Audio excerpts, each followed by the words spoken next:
Quand j'ai commencé le CrossFit, je pensais que vouloir tout sacrifier pour atteindre mes objectifs faisait de moi une meilleure athlète que les autres. Après, je pense que tout le monde dit ça aujourd'hui, la fameuse phrase de You have to sacrifice everything in order to achieve your goal.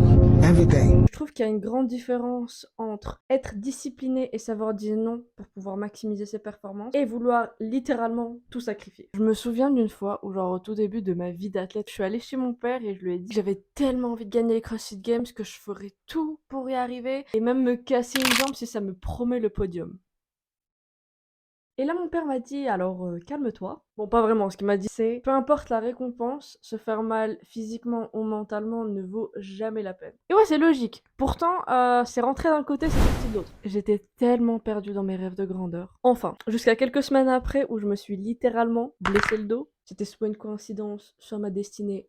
En tout cas, c'est là où j'ai compris ce qu'il m'avait dit. Il y a littéralement aucune douleur, ni mentale, ni physique, qui vaut le coup. J'étais tellement mal, et d'ailleurs toutes les personnes qui sont sûrement blessées du dos vont me comprendre, que mon seul objectif, qui était de base gagner les CrossFit Games, a complètement changé. Maintenant, je voulais juste guérir et pouvoir me lever le matin sans douleur. Après, comme j'ai dit, il y a une grande différence entre discipline et absurde motivation. Est-ce que je continue à m'entraîner, à donner mon max? Oui, mais aujourd'hui, je comprends mieux la phrase de tout sacrifier parce que je suis pas prête à le faire. Ce que je suis prête à faire, c'est de donner mon mieux tous les jours pour pouvoir m'améliorer et atteindre mon objectif un jour. Et tant que les conditions me le permettent, sans extrême, sans pression et sans chercher à me faire du mal. C'est fou quand on y pense, comment une obsession peut te faire dire des choses vraiment extrêmes.